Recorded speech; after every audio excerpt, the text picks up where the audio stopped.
hunting, fishing, cooking, camping, conservation, travel, gardening, photography, family. Family. This is the Outdoor Rules Podcast.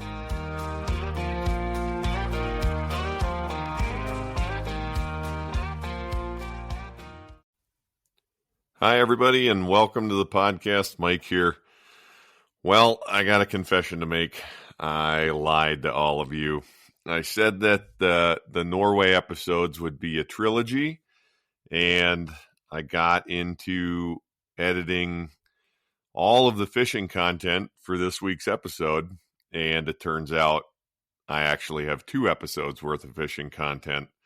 So the Norway trilogy looks like it's going to turn into a Norway tetralogy.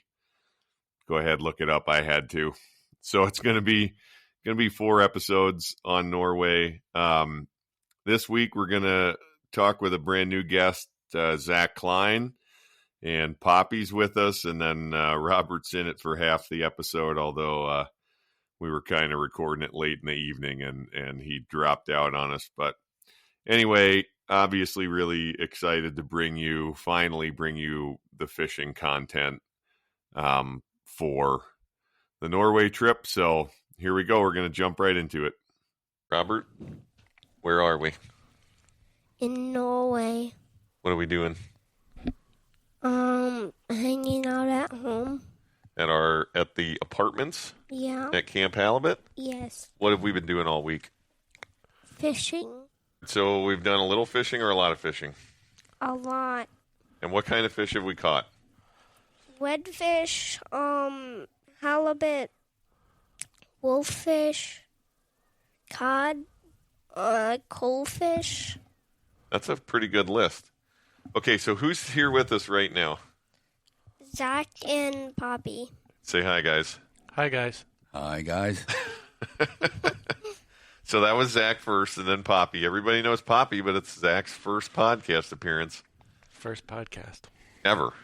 Not just Outdoor Rules. But I have never talked on a microphone in my life. Well, you will absolutely hate the way your voice sounds when this comes out then. I already do.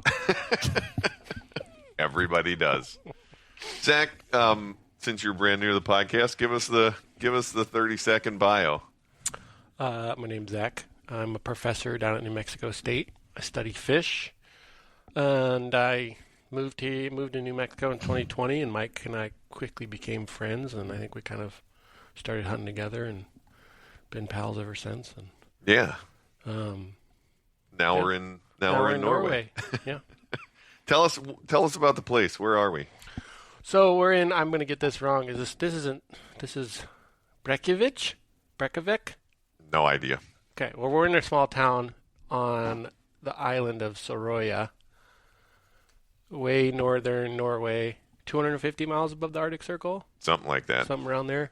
An island. I think what they say the population was 1,100 people. Yeah. So I'm looking out the window of our little spot right now, and it looks like there's about 15 houses in this town. So. Right. Not a big place. But we're at a place called Camp Halibut, and we came up here for about 6 days of fishing, and this is our last day, and we had a pretty good time. We flew into Hasvik from Tromsø, Norway. And I think everyone that came here, there's 8 folks in our trip, and they all kind of came from different avenues. You guys came through Oslo. I came through Helsinki. But we all ended up here. And we're here, I don't know, kind of to target halibut, I guess, although I think you and I especially maybe we're excited about the diversity of fishing. Yeah. Robert mentioned a handful of fish. Poppy, are there any that you can think of that he missed? Placie. Place, yeah, however you say it. Well, you say it placie, but and another thing that looks like a flounder. I think all the guides say place. Yeah. Oh, yeah. And ling. Ling. Yeah, I forgot. Yeah. What about those ling, Robert? What did they look like? They look kind of like a large eel. Yeah, they do have a very elongated body. We caught 3 of them. They were all over 5 feet long, I think. Giant, long fish. Poppy and GT each caught one on one drift on our first day, and then I caught one on the next drift. And when we talk about the fishing, there's like, because you're on an island, there's obviously any number of places to go here, and weather kind of dictates what you do on any given day, right? Right. And we got pretty fortunate.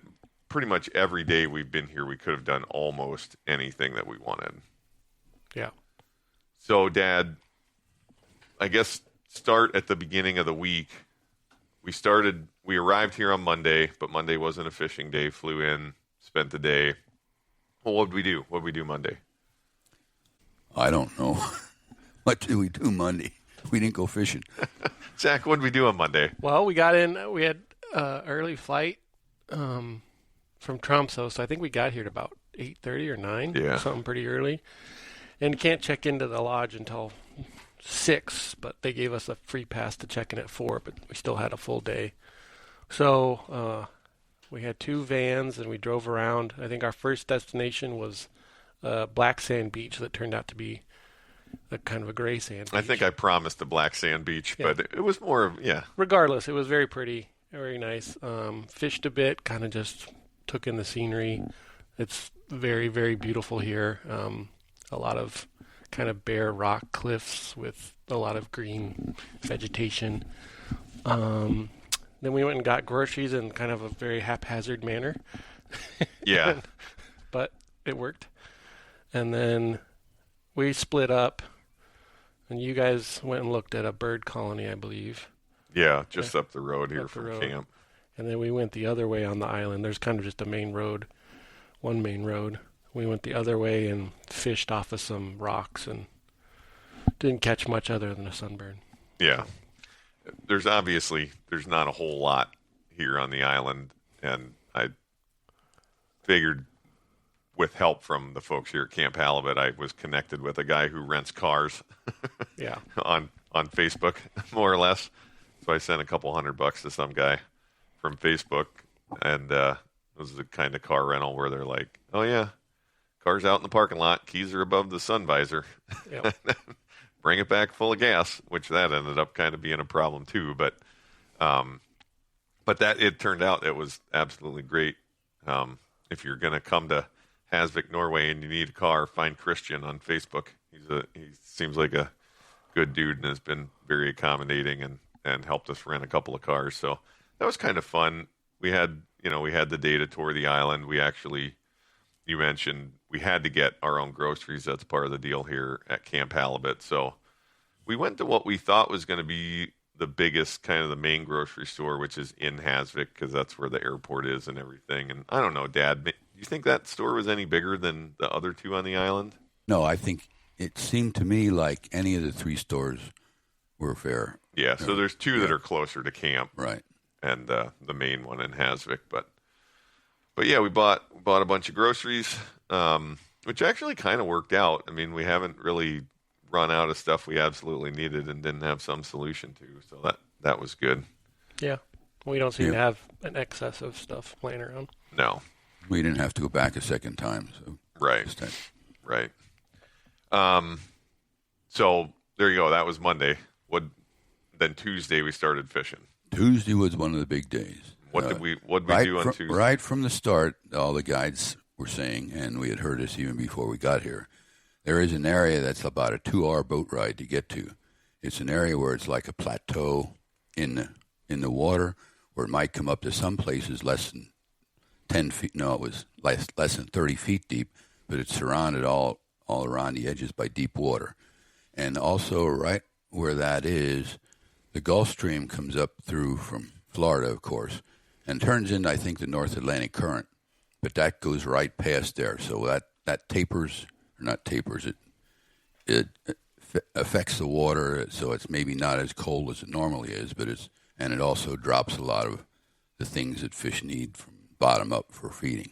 So they always say, the guides, when the weather is good, that's where you want to get to, because that's where you're going to catch the most fish, and I think that held true. Yeah. I think we definitely caught the most fish when we went out to that reef. Do you remember, I think it was Skelgarten reef? I don't remember the Yeah. name. Everyone just called it reef. But what was kind of the big thing that happened right away? Yeah, one of the things when you go fishing and you catch a fish immediately, and you think, boy, this is going to be great, and then everything peters out the rest of the day. That kind of was the thing for halibut. I got on the front of the boat, made one cast with a very large paddle tail bait, I think it was.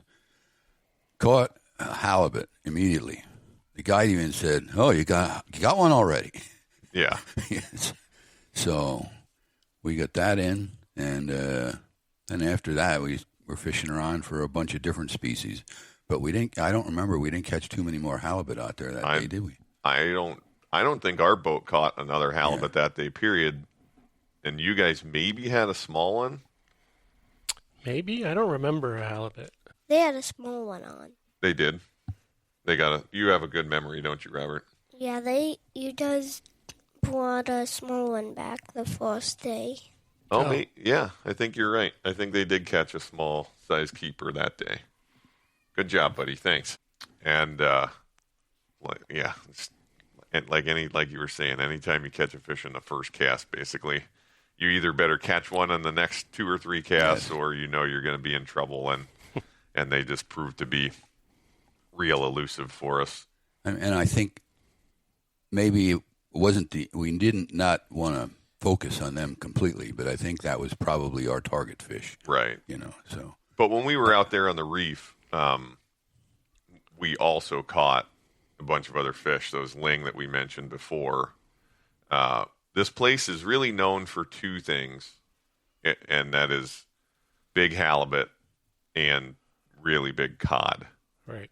And so out on the reef, I don't know, do you remember, Zach, how big those cod were? I don't think we measured them, but we caught 3, and they had to have been close to 4 feet. I mean, they were big, damn. Yeah, like 30 or 40 pounds. Yeah. Kind of. Right. Yeah, they were monster. Gigantic. Right. And then a lot of smaller cod, and then, like you're saying, there was ling and cusk and coalfish, a bunch of different cod species, gattidae. Right. So what are those? That's the cod family, gattidae. Gattidae, huh? Zach, in an earlier fisheries life, you did some work with these kinds of fish, right? Yeah, I worked on burbot, which are freshwater gattidae, so got somewhat familiar with. But didn't you do some fisheries observing too? Oh yeah. I was out of Astoria, Oregon. I was doing groundwater trawling, so. Like you were on board the boat. On board the boats, and we primarily focused on rockfish and cod. Yeah. So. And then, that day was kind of amazing. Just a lot of fish. And I think so. That day we went out at about 10 in the morning, right? Yeah. And I don't think we got back until 11 or something like that. Right. Or midnight. So one of the things that there was some, I don't want to say concern, but some questions about from everybody, was like, what's this situation going to be? We're going to a place where we have nothing else to do. There's nothing else to do here. So if you're not fishing, there's a couple pretty walks that you could do from camp, check it out, but not a lot of that even. How much time are we actually going to spend on the boats? Turns out a lot. Robert, how much time did we spend every day out fishing? About 10 or 11 hours. Sometimes more, I think. Yeah. Yeah. The guides here were just like, they just want to fish. Right. And so, like you're saying, that first day they kind of said, well, the weather's going to do this, the tide's going to be like this, we should leave at about 10. Which, was a little bit of like, oh, okay, that's a little later than I thought we'd be going. And then, man, it never gets dark here. Right. And they also indicated they wanted to catch 2 slack tides. So they planned to get there ahead of the slack tide, fish through the slack tide, then fish through the change of tides, which is, 6 hours or something like that. And then you get to the slack tide again, which is where they were feeling was the best time to catch the fish, like on the reef. a lot of other places. So that automatically dictated you were like 10, 12 hours. Yeah, I could never tell. Well, I couldn't tell early on if they were trying to catch the slack tides or not. But I think what they were actually trying to catch was the incoming before it peaks. That's what I talked to one of our other guides, to Friedrich yesterday about exactly that, and he said he thinks the best fishing is the last hour as the tide is rising. The flood tide, yeah. Yeah, so I don't think it's the slack that they actually want. I think it's the shoulders of the tide change that they're really after. But it seemed like on day one that our interpretation was that it was the slack tides, right. But I think it was that other window. And then, what did we do on day 2? There's been so much fishing this week. Was day 2 redfish? Yes. Robert, is that what you remember? Did we go redfish fishing the second day? You can't shrug your shoulders. Nobody can hear you shrug your shoulders on the podcast. I don't know. Okay, well, let me ask this then, Robert. What was your favorite kind of fishing this week? Maybe redfish fishing. And can you tell me how we did the redfish fishing? Like, what was that like? Well, the first part of it was you had to drop down like 1,000 feet. Yeah, so we were fishing in some places where we were fishing more than 1,000 feet down, right? So in order to do that, what do you have to have? A weight. A really heavy weight, a 2-pound weight, right? And then they would put a couple hooks on with bait. Mm-hmm. And then what did we do? I forgot. Well, we wait until we felt the bite. Yeah. And then you'd set the hook. Yeah. And what did you have to do after you got the fish on? Crank it up from 1,000 feet. You had to crank it up from 1,000 feet. And was that really easy? Did it go fast? Well, it did go fast. It just took longer. And you couldn't reel a fish in from 1,000 feet deep, could you? I did once. You did too. One, the fish got off at some point on the way up, and we didn't know it, right? So you cranked it all the way up. And then you did one all by yourself, where you cranked that fish the whole way up from that deep down. And what do redfish look like? They look like, I forgot. Well, what color are they? Orange. Kind of orangish red? Yeah. Why did you like that kind of fishing? I don't know. At this point, we fished last night, Dad. We were an hour and a half away from camp, right? Correct. When did we quit fishing? It must have been midnight or something. It was after midnight. And Robert was with us. Robert's been with us every day, all week. He's been a total trooper. But we got home at about 2 a.m. And Robert's maybe a little bit in need of a nap. So I think we'll say goodbye to Robert for the rest of the episode, unless you got something else you want to say about fishing in Norway. Nope. Are you done? All right. There's Robert. Very tired Robert. Okay, so Poppy, you say that redfish was actually day 3, huh? Yes, I started making a list of what I was catching, and of course I petered off at the end, didn't finish it out. But the first day I caught halibut, ling, cod, and coalfish, which I don't know if we talked about coalfish or the ones that we caught. We caught them every day, but we were catching them to use them for bait for the cod, for the halibut. Halibut, yeah. But I had quit working there. I had done on day 3 is when I caught the reds, some cod, and a coalfish. Yeah. So we caught coalfish everywhere from probably 6 inches long to 30-something inches long. The first day was 6 kilograms. Yeah. Yeah. So, and we used the small ones for bait for halibut, and we kept a few of the big ones. Zach, what did you say those actually are? Like Their scientific name is pollock virens, so they're a pollock species. So they're in the genus with pollock. Yeah. Yeah. Which are a common food fish. Right. And I think I don't know that we ate any. We kept a few just to try them, and I think they're frozen and going home with us. Yeah.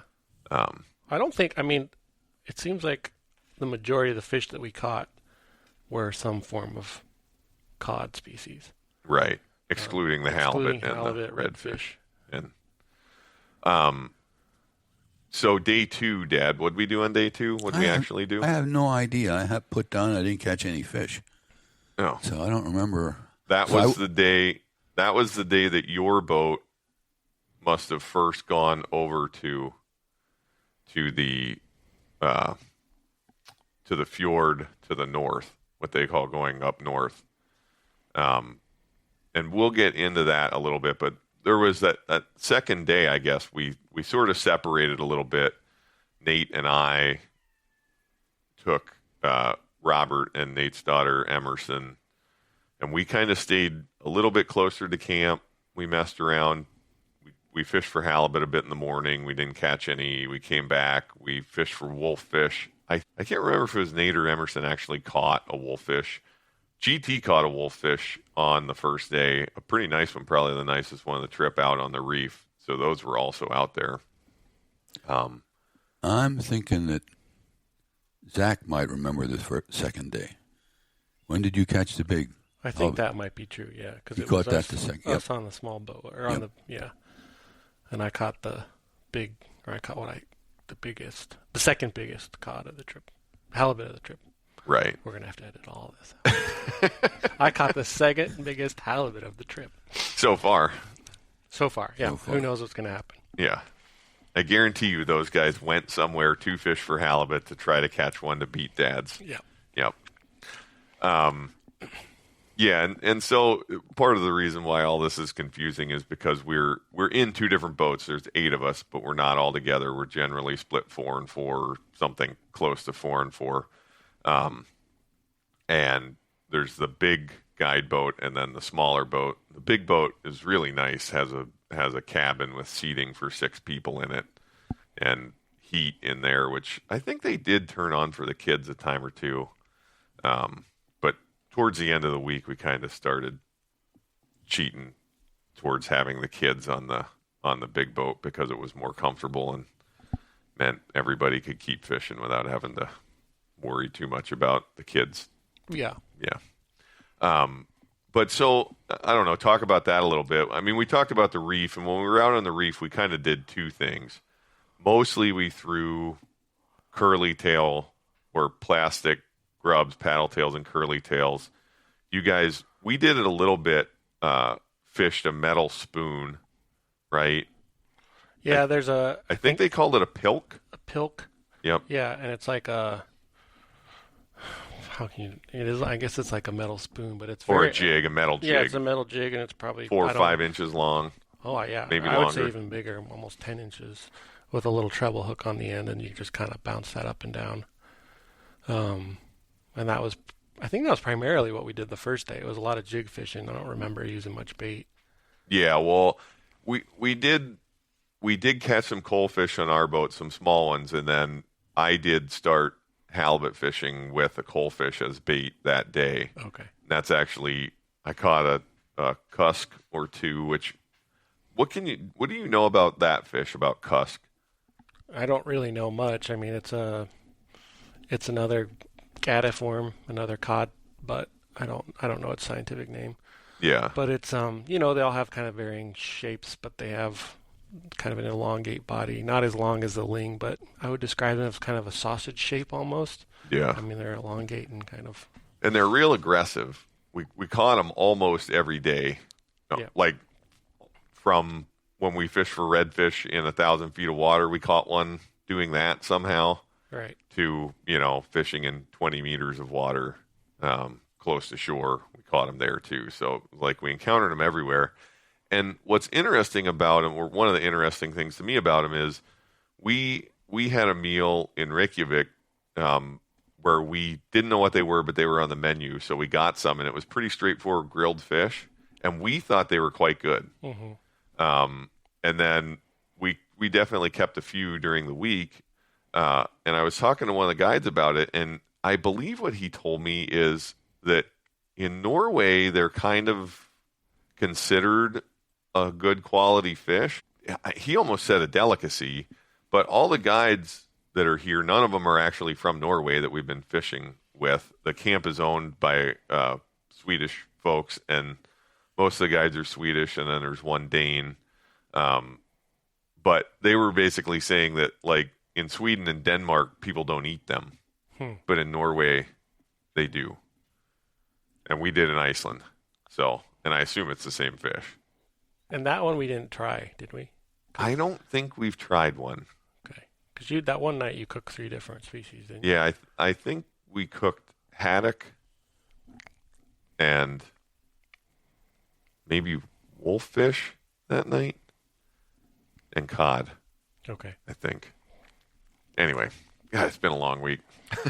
Yeah, so when Mike was saying they're real aggressive, our guides would often tell us not to fish right on the bottom because I think they're real benthic oriented or bottom oriented, and so you kind of wanted to avoid that, or you'd have a high probability of catching a bunch of cusk. Yeah, and actually, I don't think it's cusk. I was looking at that registration thing. I think it's tusk. Well, I think you're right, but I think they have a couple common names. And I think some places they are cusk, and other places they're tusk. Okay. One of those kind of fishes with confusing common names. Kind of like ling. Dad, in your list of fish that you caught, you said ling and then you said cod. And I just don't want anybody to be confused. There are not ling cod here like what we think of in the States as ling cod from the West Coast, from the Pacific. We didn't encounter anything like that. I don't know that there's that family of fish is very big, but anyway, no ling cod here. Yeah, be cool if there were. And the ling cod's in the green ling family. But, yes, and I haven't seen any of those here. Right, and then the Dad describe the rockfish just a little, or I'm sorry, I call them rockfish, but describe the redfish a little bit more. The redfish are like a grouper almost, I would say. Or like the yellow-eyed rockfish that we caught in Alaska. It's, but I think it almost looks like a big bass. Yeah, a little bit. Yeah, big red bass. Yeah, but Zach, I mean, a little puffier or a little bigger. There are definitely some species of rockfish. Yeah, I haven't looked it up, but I think the rockfish family is Sebastes, and I would be real surprised if they're not in that same family because when I was an observer, that's what we focused on, and there's like 15 species in the Pacific, and they all look pretty much the same. Yeah, and because of their coloration, they really look like yellow-eyed rockfish, which is probably the one that's the most recognizable from Alaska. Right. Just because of that bright reddish-orange color and the big yellow eyes. Right. Very cool and very good to eat. Yep. So it was fun. I think we got quite a few rockfish, but I also got quite a sore shoulder that day. My shoulder was not the same for the rest of the trip after dropping to 1,000 feet of water. Well, that's what I was thinking there. Said that, it's about one turn of the reel is about a meter. Mm-hmm. And so we were fishing about 300 meters of water. And so every time you caught a rockfish, you had to turn that reel 300. I think I heard Nate say that he measured something like 7 minutes to get the drop all the way to the bottom. Right. And it was so since they're so far down, they get barotrauma, and so they essentially die after you pull them up a little ways. And apparently you have to keep reeling. If you lose any tension on the line, they'll float off. Right. So it's kind of a constant trying to reel as fast as you can for a long period of time. Yeah. And barotrauma, for our listeners, just basically means that the change in pressure from how deep they live, right, as you bring them up, the gases in their body expand, and that's not good for them. It's not a healthy. We were planning to eat them anyway, so right. Yeah. Yeah. What was more frustrating is when you were down there 900 or 1,000 feet and you had a bite and you missed it, and you think, do I have bait or not? So then you got to crank it in from 900, 1,000 feet deep and look, well, no, I don't have bait. I don't feel so bad. Yeah. Get it back up. Yeah, there's a little bit of bait in there. Then I felt bad. Then I said, that's it.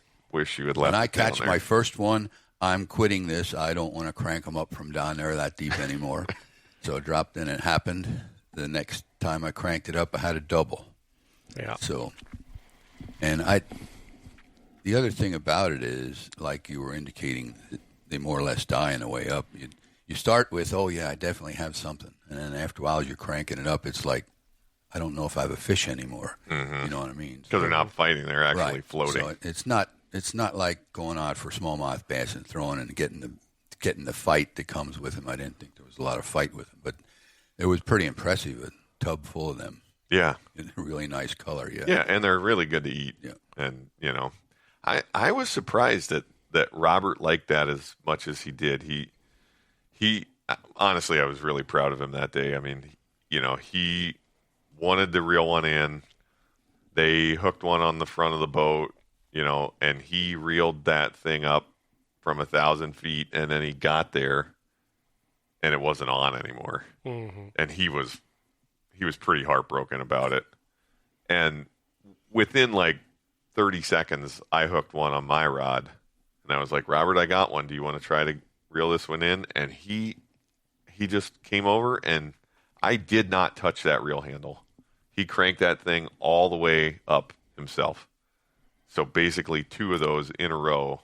And I can't, I don't know that I could have maybe even done it. We put the reel, there were 2-speed reels.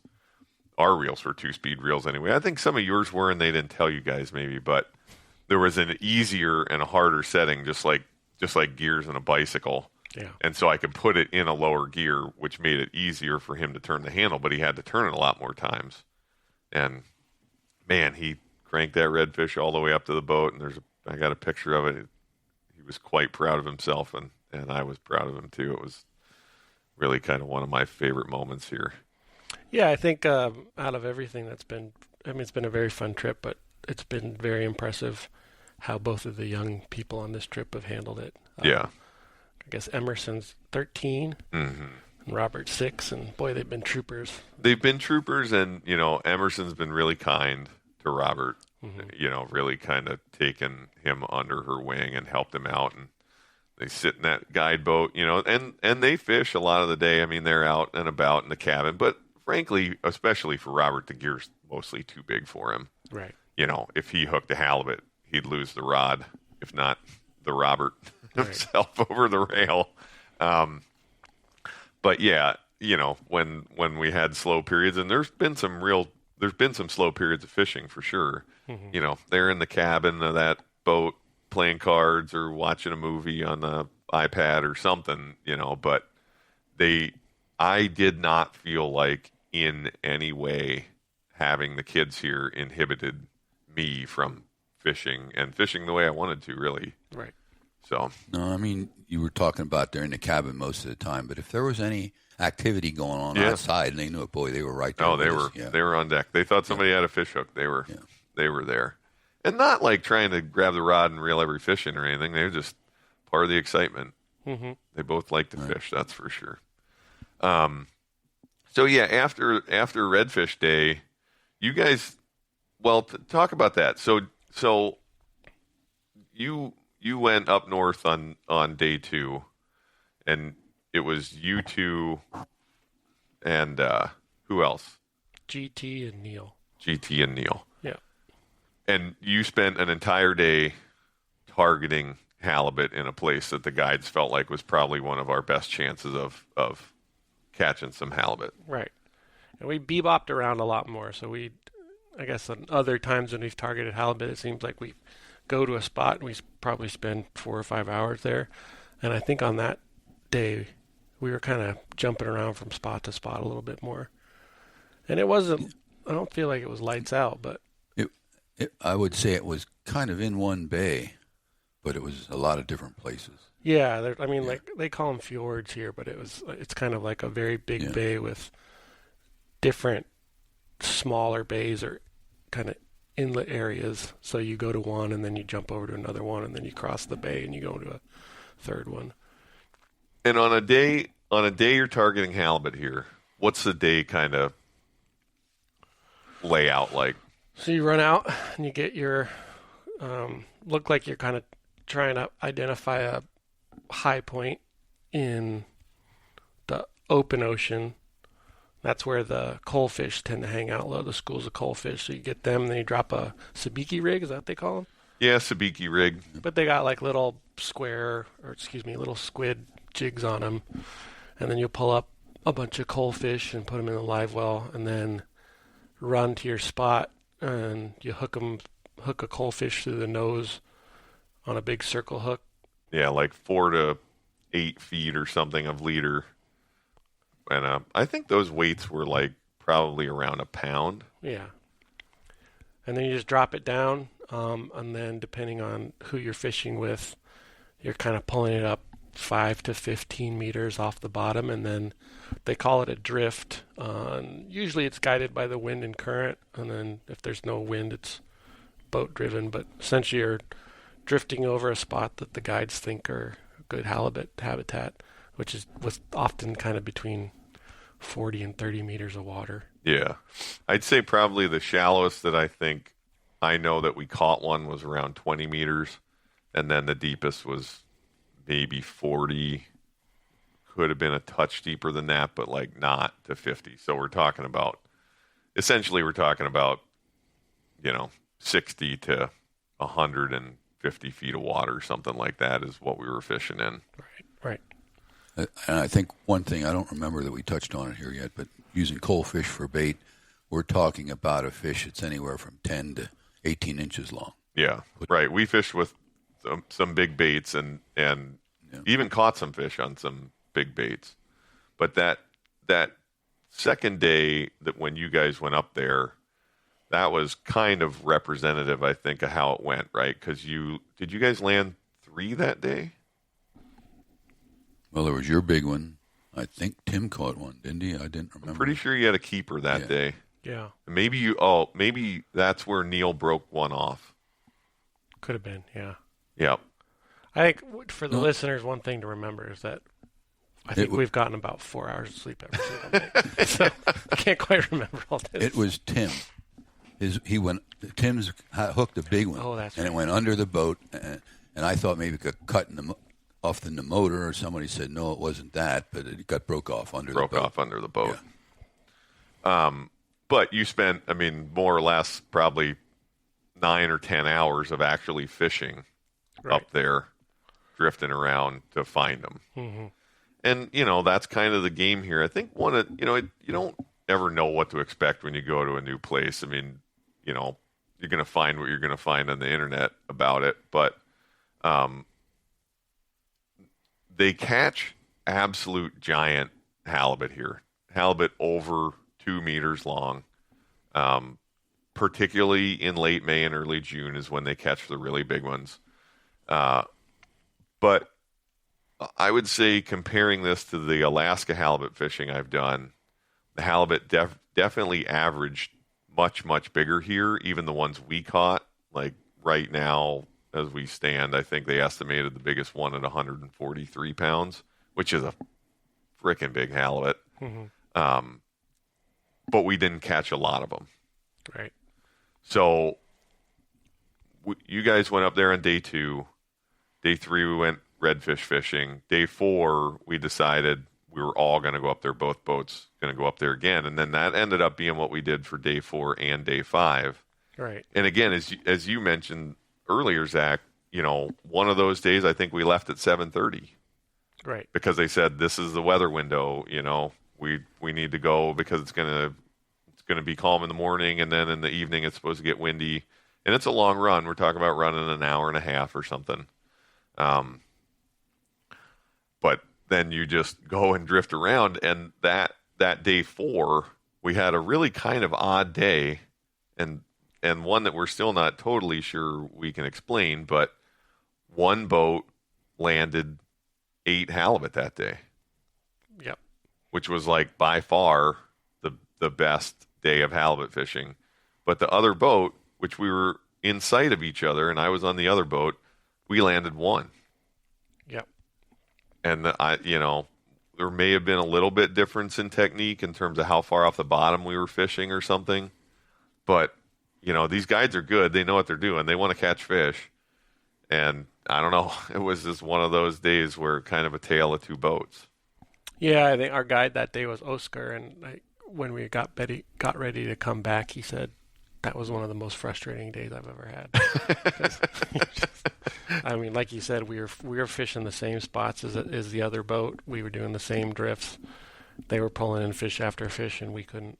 And we did have a period, like we moved to a spot where we were real close together with the other boat, and we dropped, and we caught one. I don't know. It's like we got a bite, we caught one, and we got two more bites in a period of like 25 or 30 minutes. Mm-hmm. And then it was like we almost never got another bite the whole rest of the afternoon or whatever it was. Right. And the other boat just kept catching fish. Every time you looked over there, they had a fish on. Yeah. Yeah. And hard to explain why. And that was where Neil broke a big one off, and hopefully we'll get a chance to talk to Neil. But we've caught three big, what I would say are big halibut, which were, who got them? Well, Poppy, you got 161, right? Mm. So you got the biggest. I got 158, and then Neil had a 157. Oh, did he? Who had a 157? I thought there was a 137 and 138 Tim and Neil caught. Oh, I thought there was another big one. Oh. Yeah, maybe I'm wrong. I don't remember that.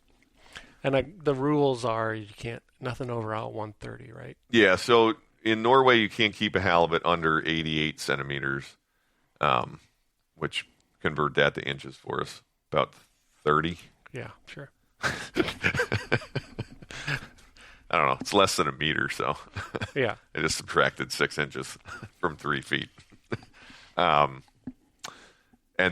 the camp kind of has a policy that they don't keep any fish over 130. Right. So, if you're looking for one to eat, the 110 to 130 is kind of the perfect range. If you're just looking for a giant, you just want them to be as big as you can possibly get. Right. 200 centimeters is definitely kind of a mark here, for like a true giant is over 200 centimeters. Yeah. Which I think is like 400 pounds or something. Right. At least over 300. Right. It's a big fish. Yeah. And they're here. And then we basically did that on day 4, and then day 5 we basically did the same thing. And day 4 was a big rain day, wasn't it? We came back that night in heavy yeah, rain. we were in the. I was separated from Robert on that day on day 4. He went on the big boat, and the three of us, right, went on the small boat, and it rained that afternoon or that evening, and it was kind of it got cold. Yeah, I think the combination of not getting many fish, not getting many bites, and then the constant rain. Yeah. We were pretty ready to come back. Right. And we had an hour and a half run back in a open boat. So. Yeah. And really, though, I think that was the only bad weather that extended for a long period of time, I think, when we fished in. Yeah, and it wasn't wasn't a pouring rain. It was just enough rain, that you were wet. Mm-hmm. So, yeah, and so we did the same thing on day 5. And we fished. We were in different boats, Zach. Fish similar water, but I think it was the same area up in the north. They call it the north, and our guides were kind of communicating with one another. So I think you guys kind of had a slow morning, and we had hooked one, landed one. So then your boat came over to our spot, and we fished together for a bit, and then we ran to go get more coal fish. And when we came back, you guys were on the opposite side of the bay. And then we came over to fish with you. Yep. And we didn't have any luck, so I think around 8 o'clock we decided to head in. And then that's when you guys got into some action, I think. Yeah. I had caught one a little earlier in the day. I think I caught one while you guys were out for coalfish or something.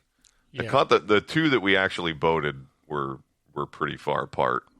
But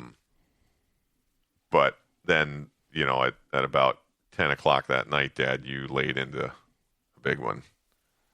Yeah, and we did a team effort. Yeah, that's how halibut fishing's supposed to be. I had it in the rod holder and trying to crank it up in the rod holder. Plus, I was trying to do it with my left arm, which isn't in the best of shape. So I got tired of that, and I said, Mike, you pull it in for a while. So. Oh, I didn't know that. Yeah. That changes the whole bet scenario. No, I thought it was who landed the biggest. In the beginning, it was stated that it was who hooked it. Yeah, so the it was kids who hooked it. So the kids could play. But anyhow, then the guide came over and said, well, if you take it out of the rod holder, it'll probably be easier. So Michael took it out of the rod holder, and he was going with it for a while. And then I told him I'd like it back, and he gave it to me. Yeah. So. Yeah, and the process here is really interesting. These guys have a lot of reverence for these fish.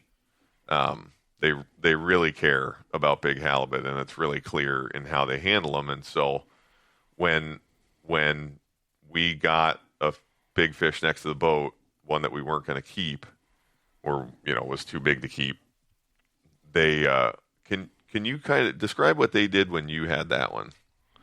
So they have it almost looks like the head of a gaff, just a big hook, and it's tied to rope.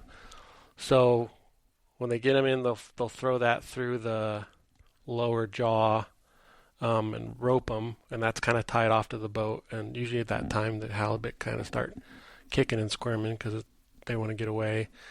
And then once they calm down, I don't know if they did this on your guys's, but for mine, they had a secondary rope which they run down over their head around their tail. And then that kind of holds the fish in place. And then to take a picture, they have a little cradle. Each boat's got a little camo cradle. And so you kind of run that underneath the fish on the side of the boat. And then, 2 or 3 people pick the fish up on board and then get a picture. They take a length measurement on every halibut we caught. Yep. And they're pretty serious about recording that data. Mm-hmm. And then once you get your pictures, someone's constantly pouring water on the gills. Yep. They take it real serious. And then once you get your pictures, you get to put it back in the water. Yeah, it reminded me a little bit of a fish biology operation, kind of, where you got somebody making sure the fish are in good shape, water over the gills, like you're saying. You're taking measurements, And one thing I'll say is the Scandinavians are reserved people. And so there wasn't a lot of emoting most of the trip. But you catch one of those big ones and you really see them. Yeah, you get a halibut. Excited. They're excited about it, for sure. Our guide, when I got mine, kept saying, "I'm sorry for yelling." he definitely was not yelling, but he apologized profusely. Yeah. I mean, and Dad, I don't know. We didn't use the tail rope on Dad's, but we did have a cradle. And if anybody's familiar with what muskie fishermen use to get their big fish in the boat, that's the same thing. But it took us 3 of us or 4 of us to haul Dad's in. I have the picture of 4 butts looking over the edge of the boat, getting ready to pull the. Yeah. I have to thank Emmy for that because she was my photographer. I gave her the. Yeah, she was good at that. So then we fished until we caught yours. We did all that stuff that we're talking about. I got the fish back in the water, released it, went over, still had a bait on my hook, flipped it over the side, dropped it down, and I'm probably exaggerating, but it felt like it was like 90 seconds later. I had a bite. I hooked a fish. I thought it felt similarly sized to yours, although it's really hard to tell at the beginning of those fights because they, once they're so big, they're very powerful and they're going to run and pull drag.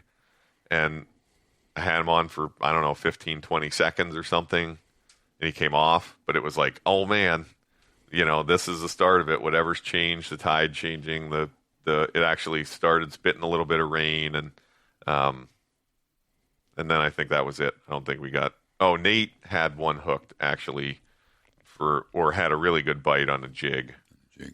Because that's the other thing I wanted to mention is while you're bobbing around, drifting for halibut with baits down. Then the other thing that they encourage you to do is they call it spin fishing, and what they mean is it's a spinning rod. It's a big jig on a spinning rod, and they cast it out until you let it sink to the bottom, and then slowly reel it back in. And they said something, I don't know, middle of the week, one of the guides said something that I hadn't heard before, which was like, if you get a bite, keep reeling. Like the halibut will literally come up and grab the back of the jig, and you keep reeling, and they'll chomp their way up the jig. You know, they're basically like, until they really turn and start to pull, that's when you set the hook. I did a bunch of it. I had some fish. I had some hits. I had some bites, but I don't know that I ever had one that I thought was a halibut. And we'll talk to him later about it. But I think Nate caught 2 doing that, but they were both small ones. Yeah. Yeah. Yeah, I did the same thing for a while, but slinging 150 grand lead gets your shoulder sore after. Yeah, it kind of. No, I really. I mean, my shoulder really hasn't been the same since that redfish day. Yeah, for sure. But yeah, I mean, and you can. They also had us vertical jig for them some too, like just drop a jig down and bounce it off the bottom. Mm-hmm. But well, I thought they were going to be killer lures with the very first cast that hooked up the first day. Right, exactly. That's basically what Dad did right away on the first day. And pretty much it was a drought until last night. Yeah. Well, yeah, so I think, the other guys are out now. We kind of opted to stay in camp today because kind of wore out. Didn't get in until we basically went to bed about 3 a.m. because you come back here, and again, it's always light, and it's kind of disorienting. And we got back here last night at 2 or whatever it was when we made it back to camp, and you're like, oh, got to be quiet. Everybody in the whole lodge is going to be asleep, and then you go, there's a fillet room here where you can clean your fish. We went in there, it was full of people. Yeah. Like everybody was in there at 2 o'clock in the morning cleaning fish. So anyway, it was about 3 till we really got to bed, including Robert, and I don't know, a lot of stuff to do, divvying up fish and some chores before we go. So other boat went out. I'm 100% sure that they're out there trying to best Dad's 161 centimeter halibut, and I hope they do, but hopefully we'll get a chance to talk to those guys when they come back in. So anything else you guys really wanted to add to this chapter? Nope. Not that I can think of. All right. Thanks, guys. Thank you. All right, everybody. Thanks so much for listening. That was the first of what will be 2 parts directly about fishing in this Norway series in what's going to be 4 total episodes. So I'm really grateful to Zach and Poppy and Robert for recording this episode. And I'm really excited about next week's episode too, because we're actually going to talk with Jacob, who's one of the guides at Camp Halibut. And then we are also going to catch up with the other guys on this trip with Neil McCullum and Nate Weesey. So please stay tuned for that one. Again, thanks so much for listening, and I hope you'll listen next week.